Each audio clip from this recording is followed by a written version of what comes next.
Olá, pessoal. Dando continuidade ao nosso papo sobre cardiopatias congênitas, hoje eu trouxe duas mães de pacientes meus que, na verdade, já se tornaram amigas pessoais para compartilhar as dúvidas, os anseios que elas passaram, né, durante todo esse processo. E eu gostaria de apresentar, em primeiro lugar, as duas chamam Juliana, né? Então, assim, a gente vai chamar de Ju Menezes, a mãe do Gabriel, né, que hoje está com 12 anos de idade, tem uma cardiopatia complexa e que eu acompanho desde o nascimento. E a Ju Tamizari, né, mãe da Rafaela, hoje com 10 anos e que também eu acompanho desde pequena. Então, queria começar pela minha experiência pessoal, pela história da minha família, né? Que no período não morava aqui em São Paulo, morava muito distante daqui, lá no norte do país. E na época o meu obstetra não pediu o exame, que era o ecocardiograma fetal, porque a minha gestação era aparentemente normal. Eu não tinha nenhuma doença, tinha ganho de peso normal. Programei meu parto para acontecer lá, planejamos a maternidade, já estava tudo pré-agendado quando eu vim para São Paulo para encontrar a família. Antes de nascer, né, o meu bebê, eu vim para cá para encontrar a família. E aí a minha obstetra daqui resolveu sugerir que eu fizesse o eco fetal, já que eu ainda não tinha feito esse exame, e ela já pedia na época de rotina para todas as pacientes dela, para todas as gestantes. E aí a minha pergunta é, quem tem que fazer o eco fetal? Quais são as gestantes que precisam fazer? Precisa ter algum risco inicial para ser indicado o eco fetal? Qual a importância de se fazer esse exame? Todas as gestantes precisam fazer? Desde junho de 2023, é obrigatório por lei um ultrassom morfológico e um ecocardiograma fetal, né? Antigamente, a maioria dos obstetras acabavam só solicitando o eco fetal se havia alguma alteração no ultrassom morfológico. No entanto, a gente sabe que tem várias malformações que não são detectáveis no ultrassom morfológico, né? Então, é de extrema importância, né, fazer o ecocardiograma fetal. Graças a Deus, a sua médica aqui de São Paulo acabou te orientando, né? Porque com certeza isso foi uma mudança de rota, né? Eu acho que você tinha conhecimento, né, com vários familiares que são médicos, amigos médicos, então eu acho que isso foi uma mudança de rota na programação a partir daquele momento na gestação. Então, super importante, né? Realmente, naquela ocasião, quando eu fiz o eco fetal de surpresa, acabamos recebendo o diagnóstico que o meu bebê tinha uma cardiopatia congênita super complexa e que seria muito arriscado ele nascer lá, né? Então, realmente, não foi por acaso, né? Eu não acredito no acaso, mas foi muito importante ter esse diagnóstico antes do parto, porque, na verdade, eu acho que precisa de uma reestruturação. Nós precisamos passar por uma reestruturação familiar, inclusive, uma reorganização familiar. Nós temos um outro filho que na época tinha 7 anos, então a gente precisou se reorganizar. O parto é um momento, a gestação é um momento de muita expectativa da mãe, da família toda, né? E de repente, a partir desse diagnóstico, foi um baita susto, a gente precisou tomar algumas decisões e, compartilhado com a família, decidimos que eu viria para São Paulo, que era o centro que tinha o atendimento adequado naquela época, né? Onde eu estava não tinha esse atendimento especializado. E aí, vindo para cá com antecedência, a gente conseguiu programar o parto, planejar com as equipes, inclusive em conjunto com a obstetra, com a cardiologista infantil, com a equipe de cirurgia cardíaca. Conseguimos conversar muito sobre esse assunto, tirar todas as dúvidas. Não foi um período... Planejamento do local onde seria melhor o nascimento. Isso, né? Não foi um período sem sofrimento, mas foi um período que, diante daquele caos, foi possível organizar os fatos, né? E organizar os fatos para a família, para mim, né? Para minha família, organizar com a equipe que ia receber o Gabriel no nascimento, isso era super importante, e organizar para ele, né? Para a criança que vai nascer, ter o atendimento de prontidão. Então, tão fundamental esse diagnóstico foi naquele momento, naquele susto, para que a gente pudesse ir na melhor condição possível para a hora do parto, né, para receber o Gabriel. E a outra coisa, né, que me veio agora é que não só planejar a maternidade, mas isso foi uma coisa importante, entender qual era o hospital, a maternidade que daria essa assistência mais adequada nessa circunstância, mas organizar também o momento do parto, né, assim, qual era esse acompanhamento do bebê durante a gestação, em conjunto com as equipes, ajudou a escolher qual era o melhor momento para ele nascer, inclusive. Então, realmente teve que adiantar um pouquinho o parto, né? Isso. Eu acho que ele não estava crescendo e a gente teve que adiantar o parto. E outra coisa que eu acho extremamente importante é saber exatamente o que vai acontecer com o bebê após o nascimento, né? Qual é o planejamento, quais são os exames, o que vai ser, quantos dias a gente vai aguardar, o que vai ser feito, se é um cateterismo, se é uma cirurgia cardíaca. Isso. Ainda mais o marido da Juliana, que ele é uma pessoa extremamente sistemática e gosta de, né, ter uma saber previsão. Os fatos, ter previsões. Realmente a informação faz a diferença, apesar de muito dolorosa, ela faz muita diferença nessa reestruturação familiar, né, de uma expectativa que naquele momento é frustrada, de uma gestação cheia de planos, cheia de sonhos e de repente tudo precisa mudar de lugar.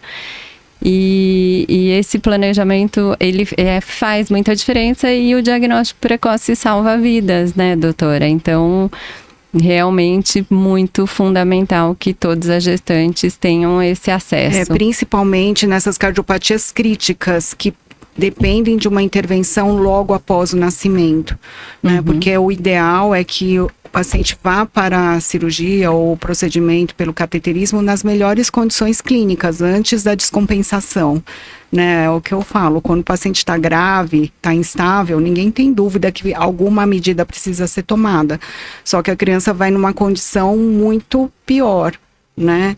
Mais descompensada, com a saturação mais baixa, né?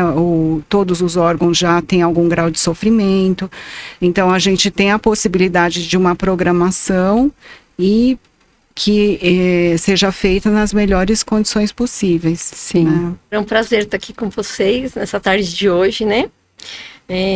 Eu, diferentemente da Ju, eu já descobri através de um ecocardiograma desde 4 meses, na verdade, quando a gente foi fazer um ultrassom simplesmente para saber o sexo do bebê.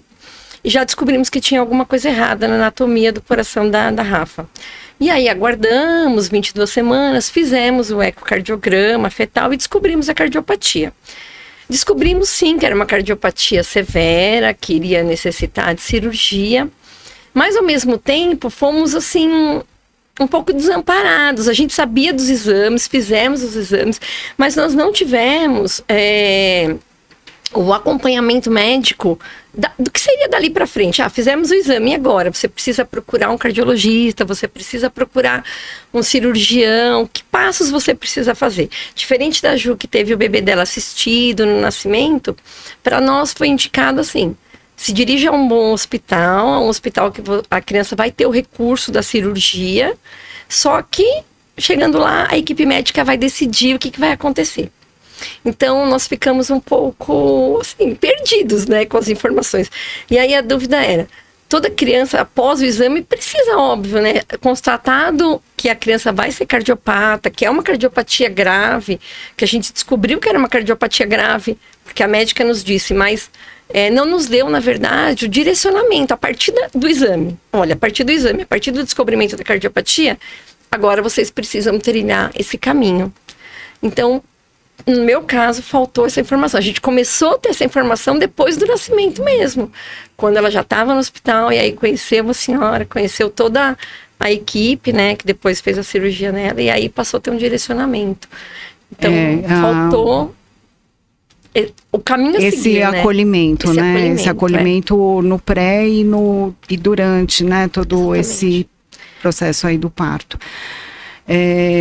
Eu acho que, assim, é extremamente importante, né? Porque esse link, né, porque a cardiopatia congênita é uma doença complexa que envolve vários especialistas, né, então a interação entre os profissionais é extremamente importante e isso vai repercutir diretamente na evolução do paciente, né, por sorte vocês nasceram num hospital de referência que fazia a cirurgia cardíaca infantil. Sim. Tinha uma equipe que eu fazia parte, né, a gente teve a nítida noção que, nossa, eles não sabem, não tem noção, assim, da complexidade. O parto foi marcado à noite. Eu me lembro bem que a médica... Eu fui, na verdade, numa consulta de rotina. Ela não iria nascer naquele dia. Por eu estar com polidrame, eu já estar com excesso de líquido amniótico, ela resolveu fazer naquele dia. E eu me lembro bem dela, da obstetra, falar, olha... vai ser à noite, ligar no hospital na minha frente e falar, reserva um horário para o parto e reserva um leito de UTI, porque o bebê é cardiopata. E foi isso. Mas assim, não tinha uma equipe de cardiologia esperando, não tinha nada, assim, foi mesmo, vamos nascer, a hora que nascer a gente vê que medida tomar. Então foi meio no susto, né? Eu acho que assim, na verdade... É um processo doloroso, né? Mas se você sabe exatamente quais são os passos que vão ser tomados, né? Qual é a gravidade, qual é a expectativa, quais são os procedimentos que vão ser feitos, isso, por um lado, tranquiliza, né? Claro que a gente... Em medicina nunca 1 mais 1 é igual a 2, né? Mas a gente sabe quais os passos, para onde a gente está indo, né? Sim. Nos daria muito mais segurança, né? Porque a gente foi realmente naquela, seja o que Deus quiser, o que tiver que ser, será. A nossa sorte é que realmente depois ela foi muito bem amparada, muito bem acolhida e deu tudo certo. Doutora Mônica, a minha pergunta é para essas famílias que, como nós não morávamos em São Paulo, né? Para essas famílias que estão fora de São Paulo e recebem o diagnóstico intraútero, né? A partir do ecocardiograma fetal, já se sabe que o bebê tem uma cardiopatia. Qual é a orientação para essas famílias que não moram próximo a um centro de referência, um serviço médico especializado que tenha estrutura para receber a criança cardiopata? É melhor que ela busque esse local, esse centro de referência com a equipe preparada para o bebê nascer, ou a família pode esperar no local que ela reside, no local que ela mora, e depois que a criança nascer, a família toma as providências necessárias? Qual que é a orientação nesse sentido? O mundo da cardiopatia congênita é muito diverso, né? Existem vários tipos de malformações ou associações de várias cardiopatias. Então, assim, é a malformação congênita mais comum e dentre todas essas malformações, aproximadamente 30% são cardiopatias críticas e que vão necessitar de intervenção logo ao nascimento, né? Então, claro que nesses casos está indicado o nascimento em algum centro de referência, né? Agora, vamos supor que a criança nasceu e acabou tendo essa dificuldade para transferência, né? A criança está grave, está internada e precisa de uma transferência. Então, a criança já está com algum grau de descompensação e necessita de mínimas condições de segurança para transferência para algum centro de referência, né? Se é um caso eletivo que eu digo é paciente que está em casa aguardando, né? Nessas condições, tem condições do paciente ser transferido, né? E de meios próprios para algum local que tenha serviço de cirurgia cardíaca infantil. Perfeito. Aí depende muito também da orientação do profissional, né? De saber discernir que tipo de cardiopatia se essa cardiopatia necessita nascer num centro de referência ou não. Doutora, quando eu estava grávida da Rafa, que na verdade a gente descobriu a cardiopatia através do eco, foi também sugerido que talvez ela tivesse alguma associação sindrômica, ou síndrome de Down, ou síndrome de Edwards, por conta da complexidade da cardiopatia dela. E na época nós até fizemos, eu fiz até 2 punções, né? Eu puncei o cordão umbilical, eu puncei primeiro o líquido amniótico, aí o resultado foi, eu não consegui ter o resultado do exame, depois foi feito punção através do sangue do cordão umbilical, e aí a gente conseguiu ter o resultado, e no final das contas ela não era sindrômica. Mas a dúvida que fica, a cardiopatia necessariamente tem que estar ligada a alguma síndrome ou não? Ou se, no caso da Rafa, não estava ligada a nenhuma síndrome. Mas tem muitas síndromes que são ligadas. A cardiopatia está ligada a essa síndrome? Sim, existe uma associação, né, de cardiopatias com várias síndromes. A cardiopatia ela pode ocorrer de forma isolada, ou ela pode fazer parte de um contexto, né, de uma síndrome genética. Então, uma dúvida muito frequente, que deve ter sido a dúvida também de vocês, é em relação ao prognóstico, né? Como é que vai ser a longevidade, se a criança vai ter uma função cognitiva normal, se vai poder ir para a escola, se vai poder jogar bola. Então, muitas vezes eu falo que, assim, dependendo da cardiopatia, a maioria delas, a gente tem um tratamento cirúrgico, tem um tratamento corretivo, né, mas muito do prognóstico vai estar relacionado à síndrome genética, né? Então, assim, existem vários fatores genéticos, cromossômicos, e que em conjunto com fatores ambientais podem levar à cardiopatia congênita, né? Mas na maioria dos casos a gente não consegue determinar, apesar da investigação, que nem foi no seu caso, a gente não consegue determinar uma causa específica. Né? Existem várias causas, doença materna, né? A gente sabe que mulheres que são hipertensas, diabéticas, que fazem uso de alguns tipos de medicamentos estão mais sujeitas, mulheres que tiveram infecção viral durante a gestação, uma bem comum é a infecção pela rubéola, né? Pode induzir a cardiopatia no recém-nascido, né? A exposição a substâncias tóxicas, então geralmente é multifatorial. Com relação aos fatores genéticos que levam, né, a criança a desenvolver a cardiopatia intraútero na formação, eu, na verdade, como mãe, me senti na época muito culpada, até assim, muito culpada, porque quando você descobre que sua filha vai ter um problema, a primeira coisa que vem é: o que eu fiz de errado? Eu fiz alguma coisa errada, eu usei algum medicamento que não deveria ter usado, alguma substância, enfim, ou deixei de tomar algum medicamento, alguma vitamina, né? Quando a gente tá querendo engravidar, que você já começa a fazer toda a preparação. E aí, a culpa já é uma coisa materna que a gente carrega sempre com a gente, mas... É isso que eu ia falar, a mãe já nasce culpada. Né? E aí, quando você descobre que o seu filho vai ter um problema cardíaco, você fala: meu Deus, onde eu errei, o que eu fiz de errado? Eu mesma me perguntei inúmeras vezes. E passado vários anos depois disso, estava até comentando, outro dia, numa conversa informal, no ambiente de trabalho, uma pessoa me perguntou: nossa, mas eu falando da cardiopatia da minha filha, a pessoa me perguntou: nossa, mas o que você fez de errado para que a sua filha nascesse com esse problema? E aí a gente fala: nossa, voltei lá no passado, quando eu estava gestante ainda, aquela culpa bateu em mim. E aí a dúvida é: realmente existe uma culpa por parte da mãe, por ter feito alguma coisa, ou por ter deixado de fazer alguma coisa para que aquele bebê tivesse essa má formação cardíaca, enfim? Existe essa culpa? A gente carrega isso com a gente? Não, vou desmistificar essa culpa, né, das mães, porque realmente não tem como a gente prevenir uma malformação cardíaca congênita, né? Como eu te disse, é multifatorial, né? Às vezes tem fatores ambientais também associados e não tem como a gente prevenir, né? Ninguém sabe que vai gerar um filho com malformação cardíaca congênita.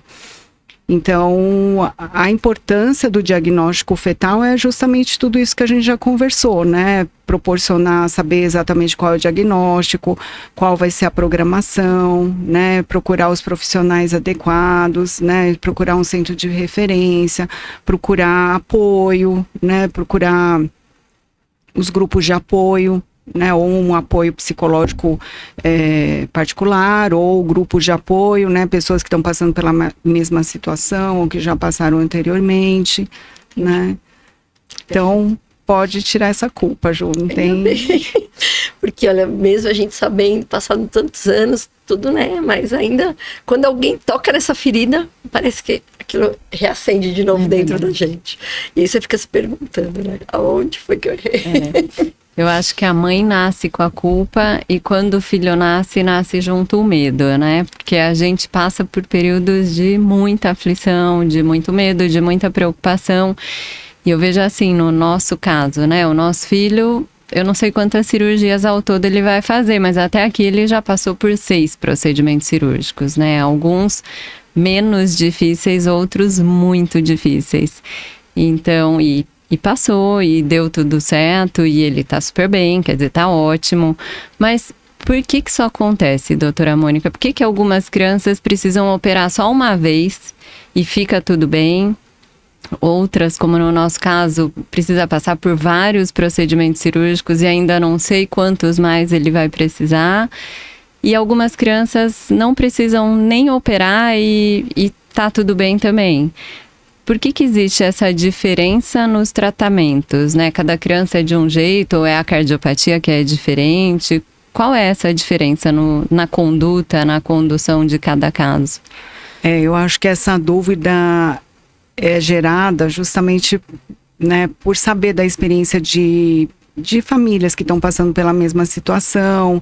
Então, a gama de cardiopatias congênitas é diversa, né? Então, existem desde cardiopatias muito simples, né, que não tem repercussão hemodinâmica nenhuma e que a gente só vai acompanhar clinicamente. A gente só vai indicar tratamento cirúrgico se é uma cardiopatia de repercussão, né?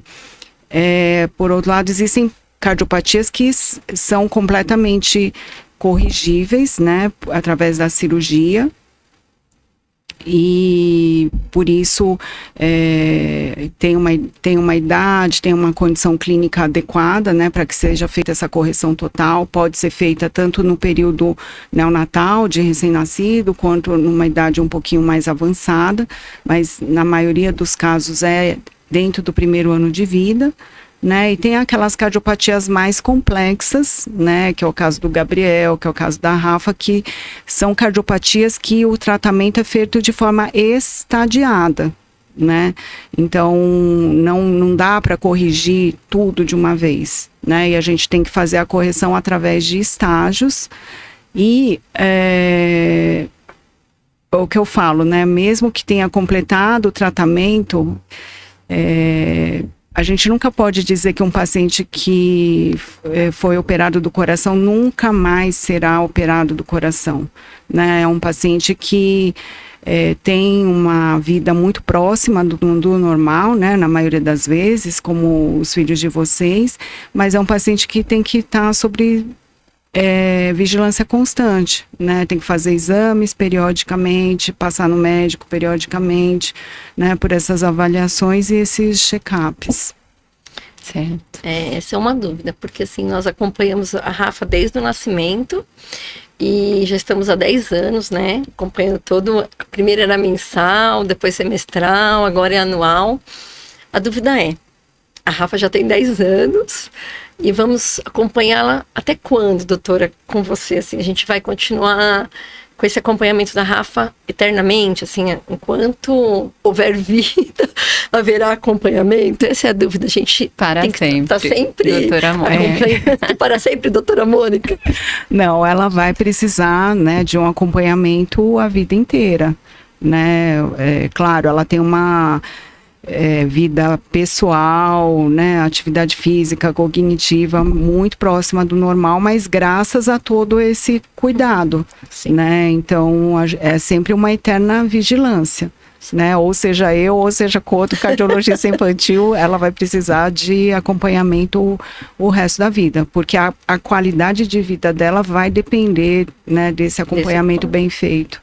né? A gente está falando dos medos das famílias, né, das expectativas. Eu acho que até em situações normais, o pai, a mãe, a família tem um monte de expectativa com os filhos, né? Agora, ter um filho cardiopata ou com qualquer doença que é considerada grave, que tem um tratamento complexo, essas expectativas se multiplicam, né?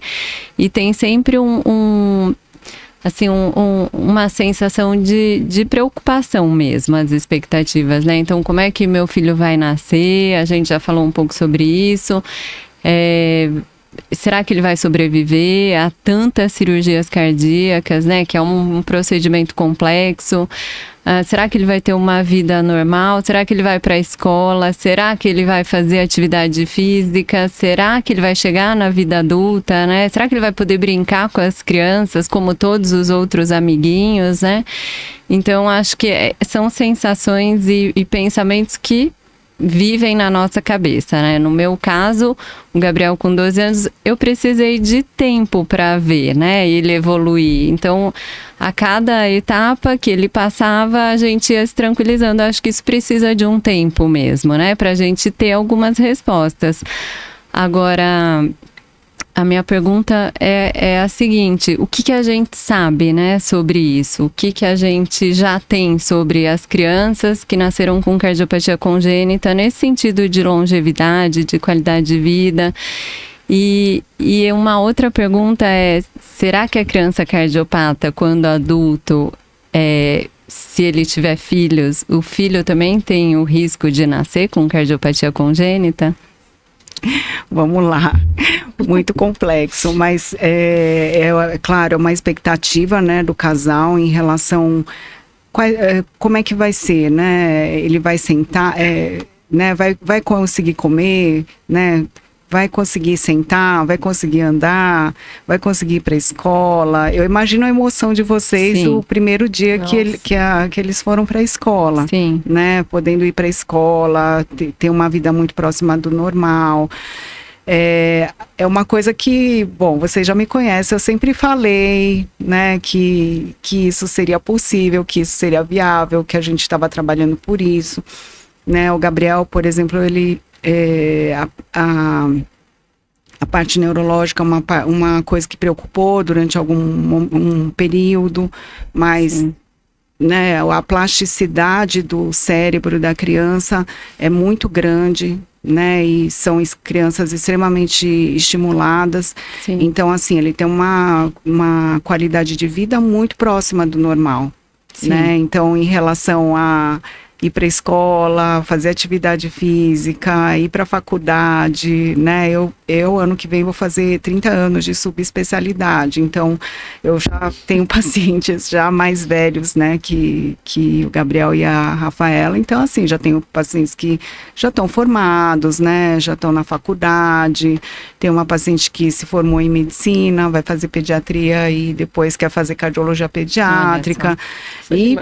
Né, claro, podem não ser atletas de alta performance, né, fazer atividade física de forma competitiva, mas assim, tem uma vida, né, como 95% da população tem. Sim. Né, e isso é muito claro, bom. precisa fazer os controles, as idas aos médicos, a realização dos exames de controle, mas fora isso, é uma vida normal. Né? Eu acho que vocês, mais do que eu, vocês podem tranquilizar as outras mães, né, do que os seus filhos fazem, né? Ou a diferença dos outros irmãos, o que eles têm de diferente dos outros irmãos, né? Isso era uma coisa que tranquilizava quando a gente via casos de sucesso, né? Porque chegou lá no início do tratamento, tanto desespero, né, de ter essa expectativa de como vai ser no futuro, que quando a gente viu uma criança maior e bem e saudável e tendo uma vida normal, aquilo dava esperança, né? E é muito legal olhar para trás e ver que realmente a história pode ser muito boa. A minha escolha por vocês duas, porque são né, mães de pacientes que já passaram pela pior fase e que agora estão numa fase de estabilização, né, e que a gente está podendo proporcionar uma qualidade de vida muito boa. Muito boa. Né? Agora, em relação à sua segunda pergunta, que aliás foi o filho da Juliana que fez essa pergunta, o próprio filho, né? Sim. Se ele tinha chance de ter um filho cardiopata. Eu achei sensacional essa pergunta, né? Um menino de 12 anos. Tem, né? Quem tem cardiopatia congênita ou familiar, né? De primeiro e segundo grau portador de alguma malformação congênita tem uma maior probabilidade. Né? Então, o ideal é que se faça um estudo genético, né? Uma visita ao geneticista quando quiser ter filhos, né? Para ver qual a probabilidade, principalmente se tratando de uma cardiopatia grave, né? Tá. Lembrando aqui de uma história, eu lembro que no hospital, essas dúvidas, né, que a gente está falando, como que vai ser o futuro, enfim. E eu me lembro que a doutora Mônica falou um dia para mim, muito certeira, ela falou, calma, acho que era do Natal, que a gente ia passar o Natal no hospital, passamos o Natal, passamos o Ano Novo no hospital. E aí eu falei, ai meu Deus, primeiro Natal dela no hospital, e aí ela falou, calma, a gente está trabalhando porque ela tenha mais 20, 30 natais, 40 natais pela frente. Esse é só o primeiro. Então, sobre essa longevidade, é a gente acreditar mesmo que realmente, né, as coisas vão ser melhores e que eles vão ter um futuro. Então, aí a Rafa está no 11º Natal dela já. Foi passado um só no hospital, porque realmente foi preciso. Ela precisou ficar ali, a gente estava na UTI, enfim. A princípio foi impactante, mas depois quantos outros natais a gente não passou em família, todo mundo comemorando, todo mundo sempre super feliz. E aí aquele Natal ficou no passado, e o passado até feliz, porque falou, olha, realmente a gente passou o Natal no hospital, ela ia para uma cirurgia logo na sequência, mas depois ela está aqui hoje, passando todos os natais super felizes. Então a gente sempre se questiona, né? Como vai ser o futuro? Cardiopata vai ter futuro, enfim, tá sendo um futuro muito bonito, né? Muito bonito mesmo. E é engraçado, né, como a gente sofre, né, por antecedência mesmo, porque eu ainda não aprendi a viver um dia de cada vez, mas eu já aprendi a viver um ano de cada vez, né, eu acho que é isso mesmo, quando a gente tem uma situação de risco muito grande, a gente acaba valorizando tanto as coisas simples, né? E tá em casa e assistir a televisão em família. Parece uma coisa tão simples e que tem um gosto tão bom, né? Tem um valor e é isso, é aprender a viver cada passo no seu dia, né? Acho que isso é fundamental quando a gente eu acho que esses pequenos fazem a gente aprender, valorizar, né? Tudo isso. Rever valorizar. Toda a vida, né? Tinha uma pergunta, doutora, que eu fiquei com isso na cabeça. Na época que a Rafa ainda era bebezinha, estava no hospital, nós conhecemos um menino que já estava no último estágio da cirurgia dele. E conversando com a mãe, né? No UTI de hospital, a gente acaba fazendo amizade com muitas mães. E ela me contou que o bebê dela foi para casa, nasceu, ela não fez o ecocardiograma na época, o bebê nasceu bem, ela foi para casa e depois de uma semana só que o bebê dela começou a descompensar, apresentar muito cansaço para mamar, enfim. E aí quando ela volta para o hospital, com o bebê achando que ele estava com algum problema, mas nunca imaginou que pudesse ser uma cardiopatia, ela descobre então que o bebê dela tinha uma cardiopatia bem severa, que é a mesma cardiopatia da Rafa.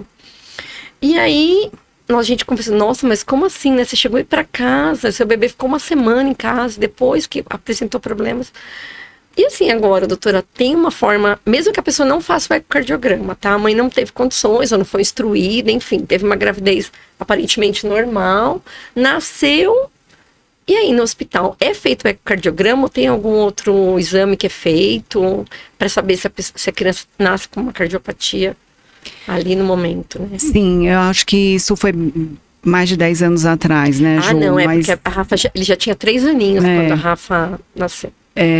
Mas assim, atualmente, claro, né, na maternidade, se o bebê apresentar qualquer sintoma, cansaço, né, falta de ar, apresentar cianose, que é o lábio, a unha arroxeada, claro que vai ser realizado o ecocardiograma.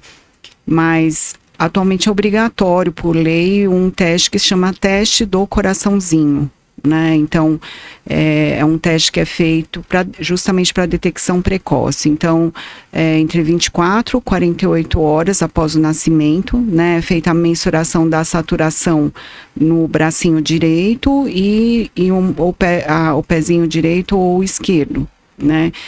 E se a saturação for acima de 95 e não tiver uma diferença, né, entre a saturação do bracinho para a perninha, se a diferença for menor do que 3%, isso é normal, isso é um teste negativo, né, está descartada a cardiopatia, né. Agora, por outro lado, se for feita a mensuração e a saturação de abaixo de 89, então isso é um teste positivo, né? Tem alta probabilidade de cardiopatia congênita, a criança deve ir para a UTI e fazer o eco. E tem aquela situação que fica no meio, né? Que a saturação dá entre 90% a 94% e tem um gradiente, tem uma diferença de saturação entre os membros superiores e os membros inferiores acima de 4%. Então, nesses casos, precisa se aguardar mais ou menos 1 hora, repetir o teste, né? E se necessário, se o resultado for igual, voltar a repetir depois de 1 hora. E aí, conforme as condições da criança, se tudo persistir, realmente passar por uma avaliação cardiológica e fazer um ecocardiograma. Então, isso atualmente é obrigatório por lei, né? Ele era um teste mais simples anteriormente, mas agora, né, de acordo com as diretrizes da Sociedade Brasileira de Pediatria, teve essa diferenciação, né? E é praticado em todas as maternidades do Brasil. Doutora Mônica, eu me solidarizo com as famílias que moram fora de São Paulo, né? Ou, como falado anteriormente, longe de um centro de referência para esse cuidado da criança cardiopata, né? E aí, dividindo uma aflição que a gente viveu como família logo que o Gabriel nasceu, e que passou pelos primeiros procedimentos cirúrgicos, né? Então, ele fez a primeira cirurgia, as primeiras cirurgias, não foi possível fazer a correção do problema, né? Então, era uma cirurgia paliativa para dar condições para ele suportar e esperar até o momento de se fazer a correção do problema no coração, que aconteceu por volta de 1 ano, mas nosso maior sonho, nosso maior desejo era voltar para casa, né? Voltar para casa com a família, voltar a ter aquela vida que a gente tinha antes, todo mundo, e a nossa vida era muito longe de São Paulo, né? Voltar ao trabalho, voltar a ter uma vida relativamente normal, né? E aí, a minha pergunta é, para essas famílias que estão longe e que não conseguem fazer esse procedimento de correção no início da vida, é possível elas voltarem para casa? Como é que é essa orientação com segurança, né? Qual momento elas podem voltar para casa? Quando elas podem pensar nisso? No sentido de organização mesmo, né? E de cuidado e de segurança médica. É uma dúvida bastante importante e que todas as famílias que são de fora de São Paulo realmente têm, né? Porque você tem família, você tem outros filhos, né? Você tem as suas obrigações profissionais e a família precisa se organizar. Claro que um paciente, isso também vai depender muito do tipo da cardiopatia, né? Então, assim, eu acho que cardiopatia simples, sem dúvida, né? Já dei alta para vários pacientes do hospital para o aeroporto para ir embora, né? Agora, tem aquelas cardiopatias mais críticas que exigem um cuidado mais próximo.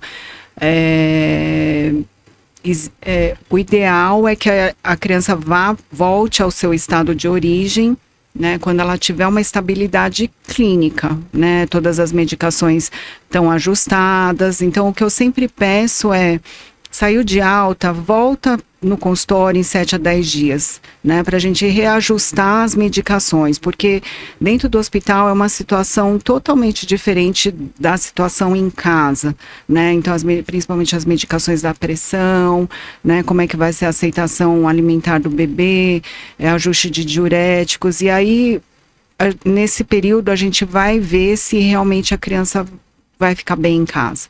Criança ficando bem, a gente pode, né, fazer com que ela retorne para casa.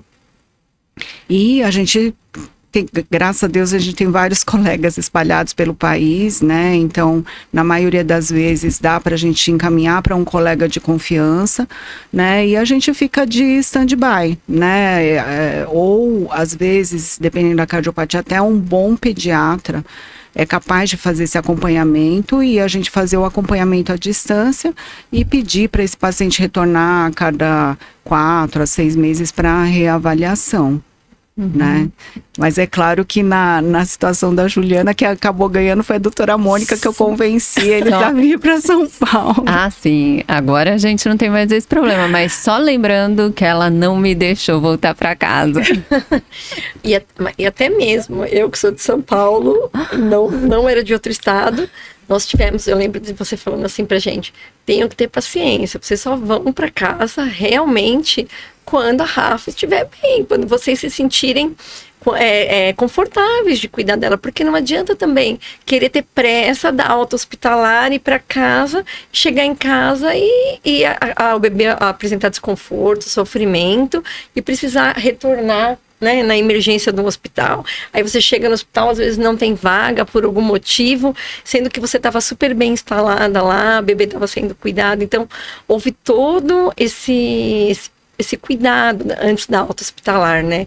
Eu me lembro bem que a gente precisou se preparar com... A Rafa tomava vários remédios, uns remédios até difíceis, que eu nem me lembro o nome agora, que eram difíceis de encontrar para o rim, que ela estava com excesso de potássio. Enfim, aí você falou pra gente, só vai sair daqui na hora que conseguir o remédio. E depois eu precisei aprender a aplicar o Clexane, porque ela foi para casa tomando Clexane. E a doutora, você se sente confortável em aplicar o Clexane? Enfim, todo esse cuidado para que o bebê sofra o minimamente possível, que consiga ir para casa, né? Da melhor forma possível. Não, porque todo esse investimento, né, todo esse tempo de internação, né, para um erro de medicação, né? Não, e uma pressa, às vezes, de querer ir para casa, uma pressa de querer ter uma vida normal, aparentemente normal, e você acaba perdendo, às vezes, todo um trabalho que foi feito durante meses, né?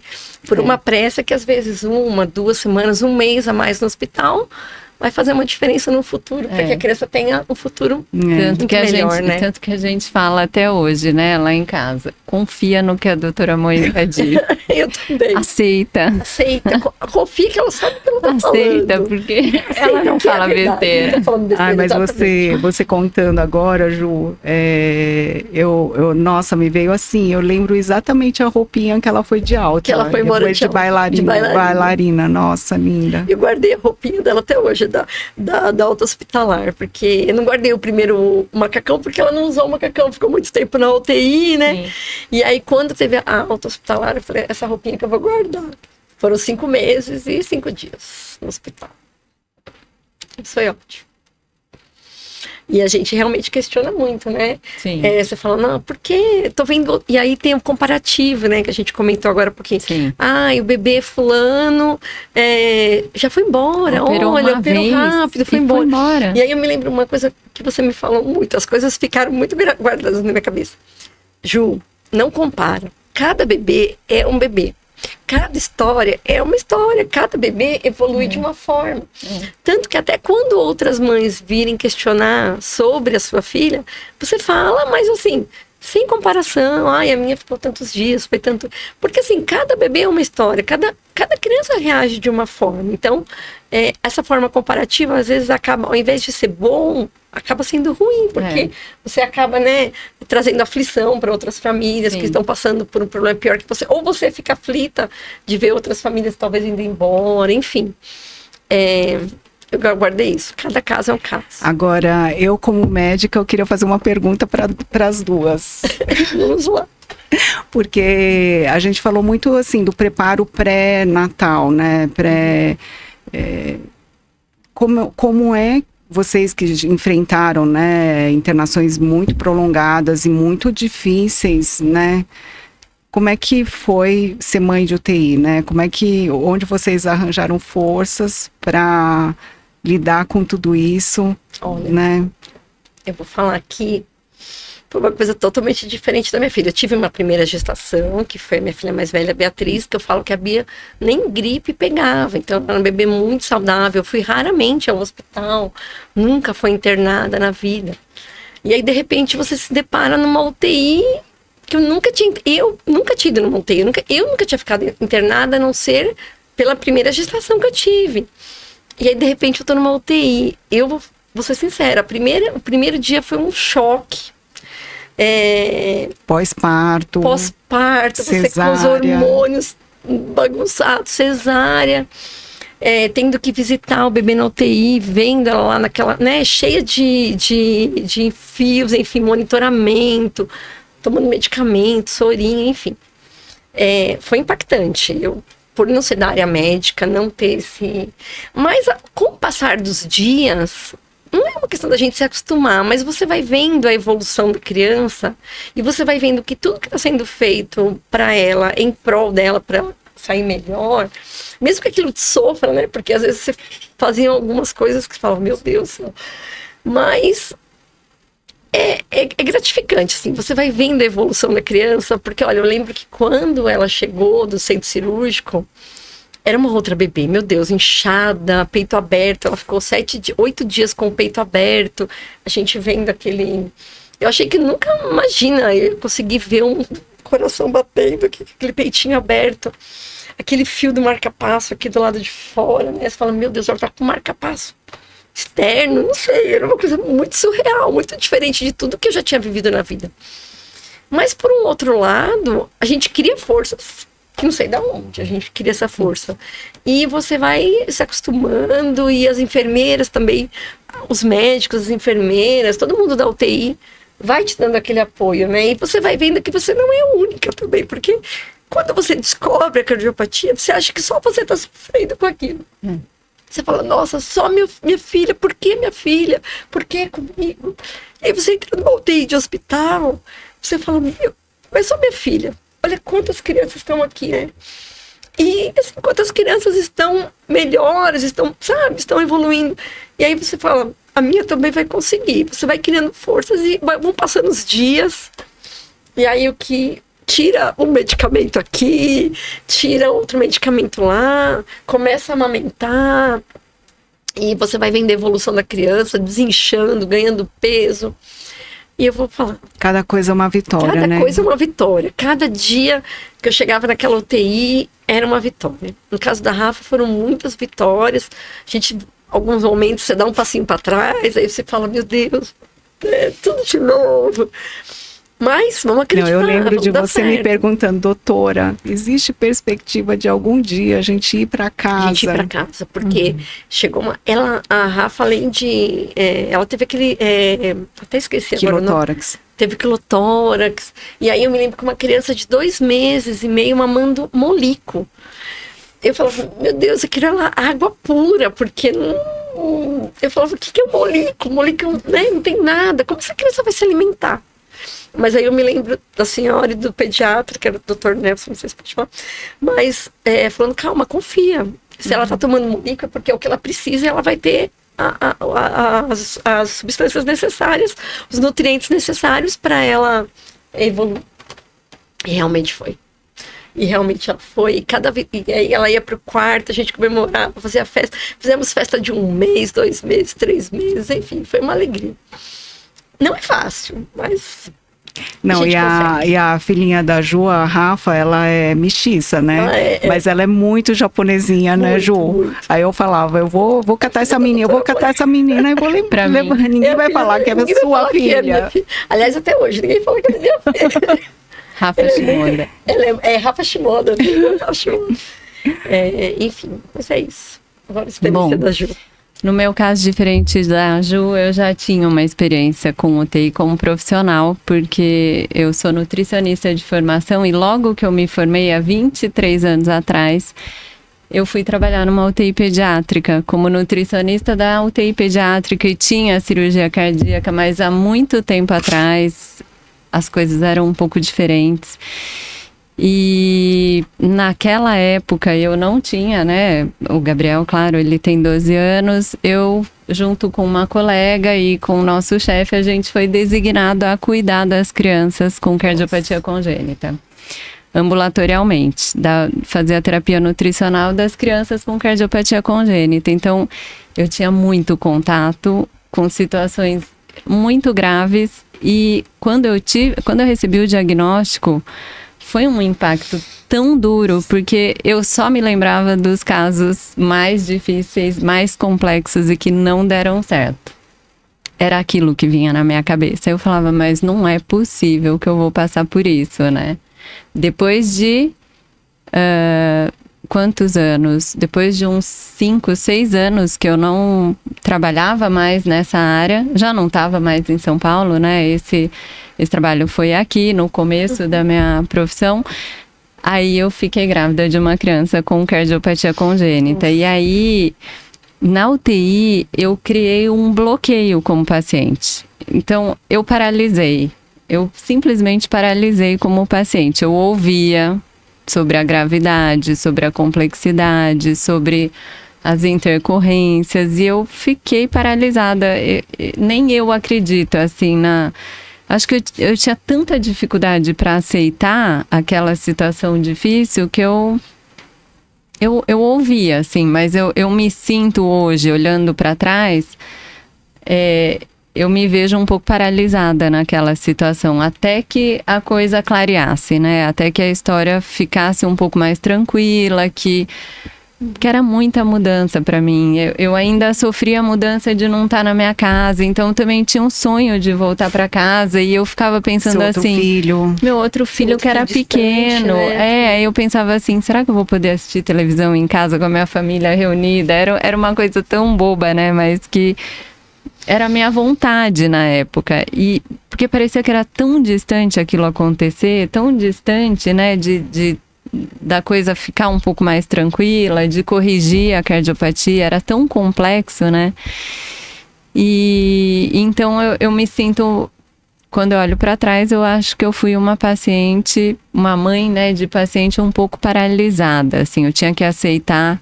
Então, eu aceitava a força, sabe? Eu não acredito que eu estou vivendo isso do outro lado agora. Isso. Mas, assim, eu tive um conforto muito grande porque eu tinha muitos colegas lá na UTI, né? Que eu já tinha até trabalhado no outro serviço. Então, era, assim, de uma certa forma, eu tinha uma conversa, assim, como colegas, né? Que eu conhecia e eu sentia que a gente estava muito amparados, né? Apesar da gravidade, eu sabia do amparo, do carinho, da atenção.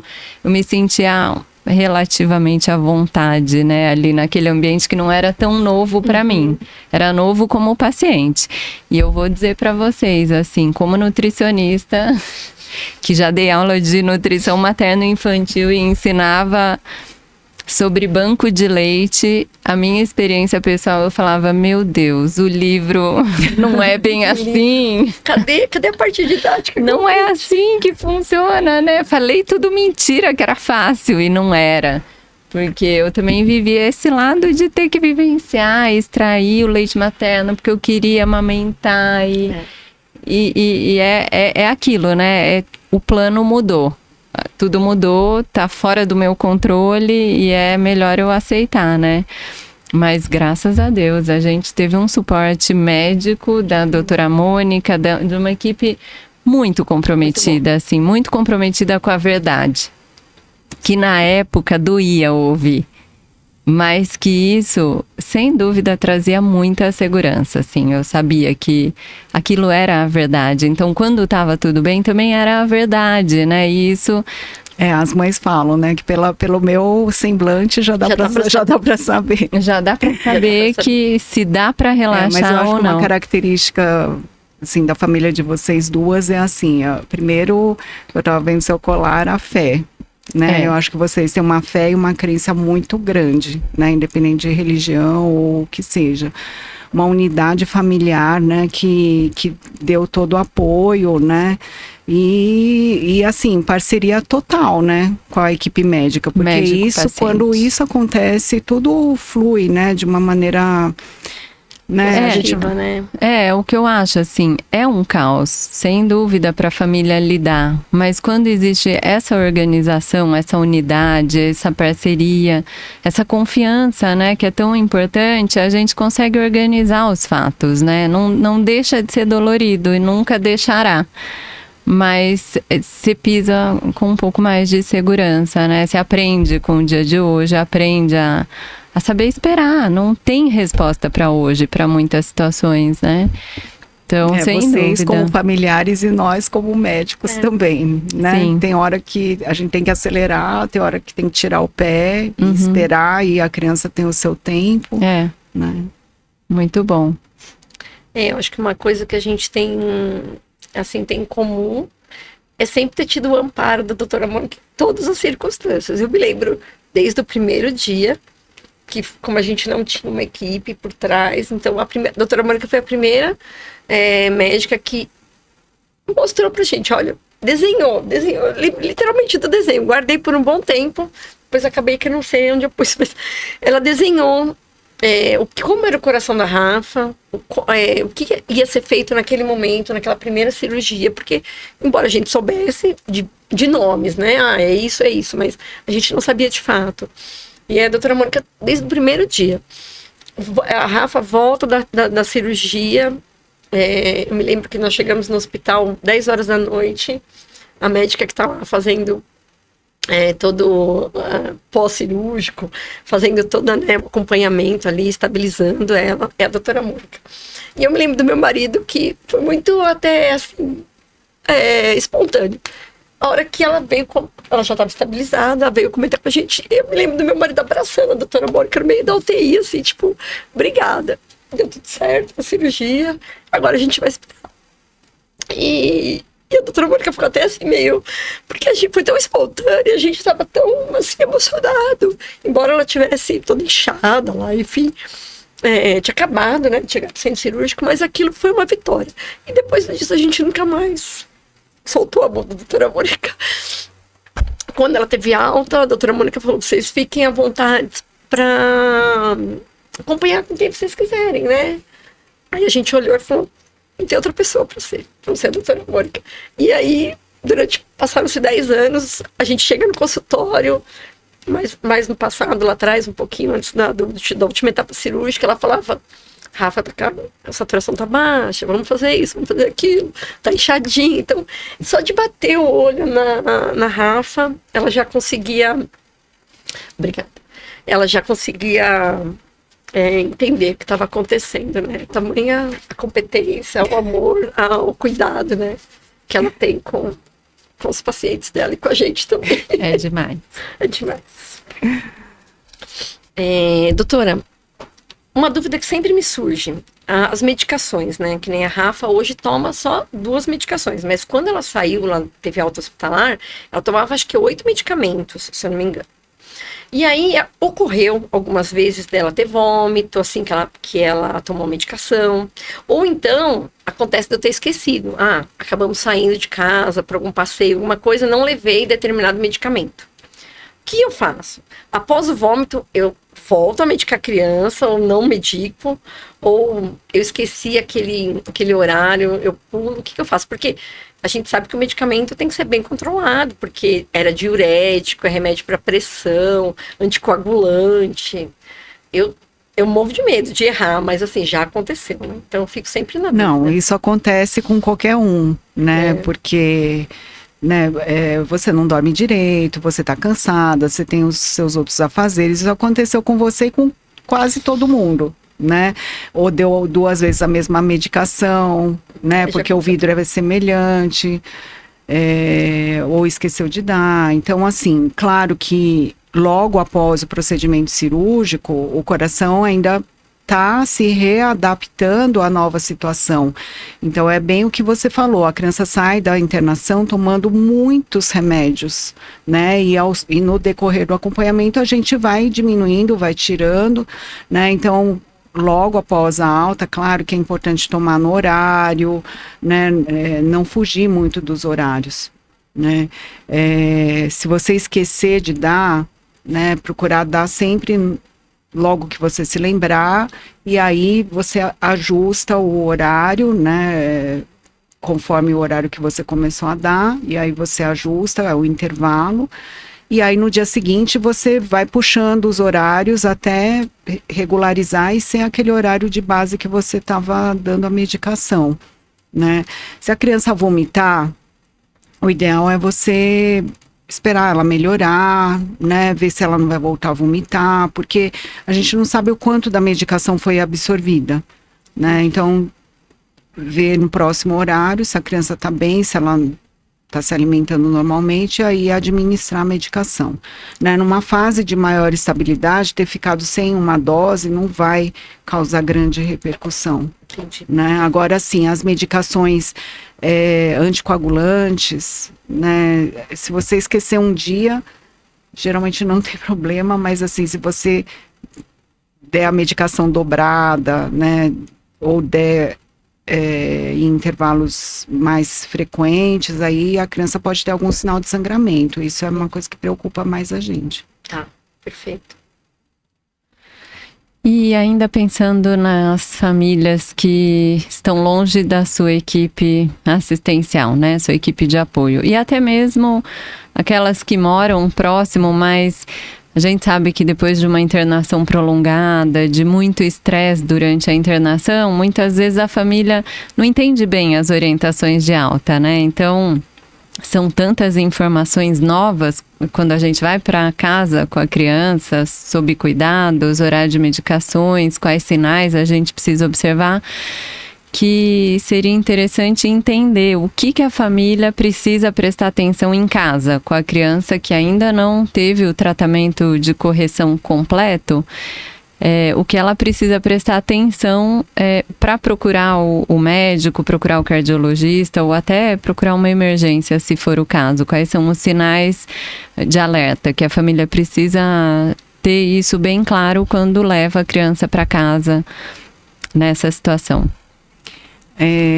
Eu acho que essa é uma preocupação muito frequente, né? Mas é o que eu sempre falo para as mães. Você é a pessoa que mais conhece o seu filho, né? Se você acha que tem alguma coisa diferente ou alguma coisa estranha e você não tem uma medida palpável para falar, está acontecendo isso, na dúvida, sempre procure o serviço da sua região.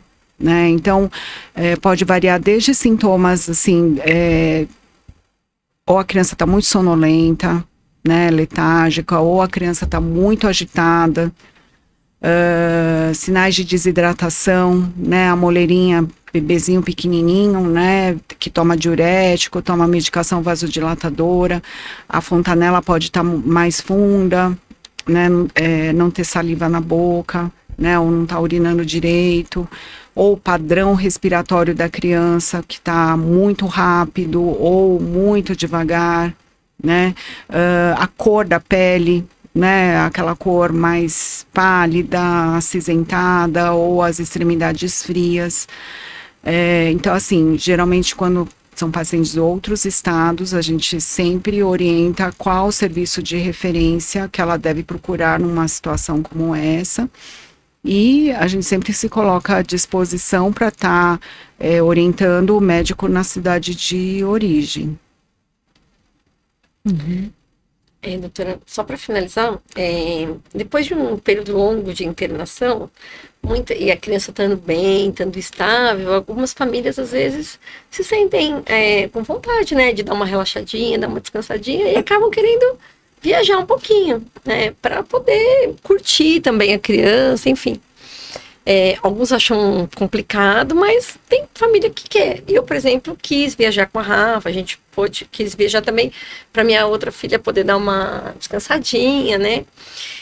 Não, e ela também, né, ficou muito tempo longe da irmã, os pais. Exatamente. Ficou, né, teve toda aquela momento em ruptura, família. né? Exatamente. Foi um momento em família que a gente se permitiu. E eu me lembro que na época nós fizemos seguro de viagem, enfim, morrendo de medo de qualquer coisa pudesse acontecer. E aí eu pergunto, a gente vai viajar. Acontece qualquer coisa, onde a gente corre? A gente corre para o primeiro pronto-socorro, a gente liga para você. O que a gente faz? Porque é desesperador. Eu falo até hoje, a gente viaja bastante, assim, gosta de viajar, mas sempre eu fico pensando, meu Deus, a Rafa. Aquela primeira viagem que vocês fizeram logo depois da segunda cirurgia, que acho que vocês foram para fora, né? Foi para Orlando. Foram para fora. Quer dizer, a médica também, né? Ficou taquicárdica, mas... 4 meses depois. A gente também tem que saber dosar. Claro que a gente tem medo, né? Tem receio, mas se o paciente, né, teve alta, está estável todo esse período, né? Não tem porquê, né? Claro que a gente sempre se preocupa com as medidas de higiene, né? Eles têm maior propensão para ter infecções respiratórias, né? Então, quando viaja, ar-condicionado do voo, aglomerações, né?